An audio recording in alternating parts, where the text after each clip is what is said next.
Zelensky can't read how Russian propaganda mixes war threats with farce.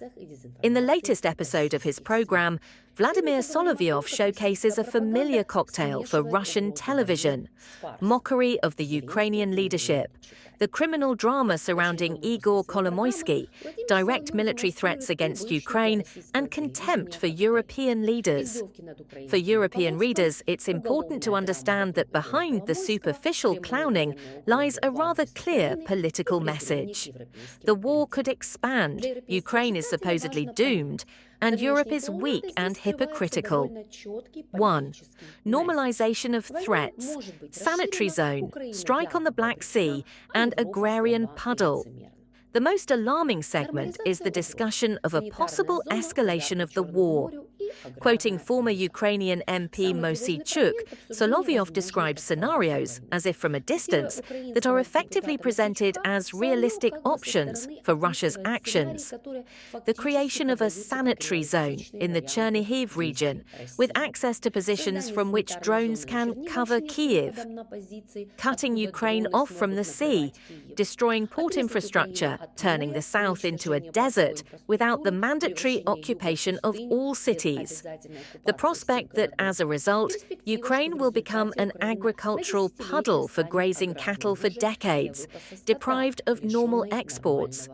Formally, this is presented as someone else's assessment. He says, they understand. But the inclusion of these words on the country's leading political show effectively normalizes the discussion of the large-scale destruction of Ukraine as a rational, acceptable instrument of pressure. For the European reader, it's important. This is not a fringe conversation. This is part of a primetime discourse on a state-run television channel that simultaneously dehumanizes the Ukrainian state and prepares the audience to believe that further escalation is acceptable and even logical. Because apparently everything is heading towards a major clash, where on one side there will be Russia's global majority, the United States will join us, and on the other, the homosexual European authorities who despise their own people. Because now every European bastard is trying to tell Trump not to dare interfere in our internal affairs, as the idiots who not long ago were wagging their fingers at us and interfering in our internal affairs say. Fatten with spoons. 2. Europe as a hypocritical bastard and hostage to its own corruption. The next section of the monologue is a systemic attack on Europe. Solovyov calls European leaders pederastic authorities who despise their own people, accuses the EU of hypocrisy over the frozen Russian assets. While the risks were supposed to be borne by Belgium and certain peripheral countries, everyone bravely pushed for their confiscation. As soon as the discussion turned to tens of billions of dollars at risk for Germany, France or the UK, the enthusiasm vanished. Ridicules European rhetoric about freedom of speech, using the arrests of protesters as an example. The political message is simple. 1.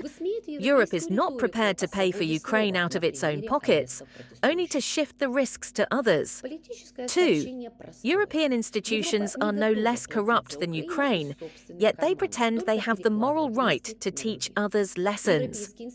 3. Against this backdrop, the US is supposedly already rethinking its strategy, and the EU is turning into an unnecessary superstructure. A separate line is the humiliation of Poland. Warsaw, which invested in supporting Ukraine, is presented as an American outpost, ultimately not invited to serious negotiations, and viewed merely as cannon fodder just in case.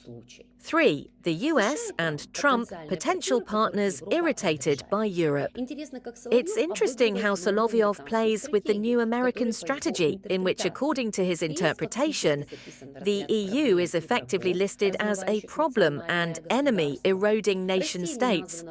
Russia is not called an enemy, and the conversation is framed in terms of strategic security, meaning a more neutral tone.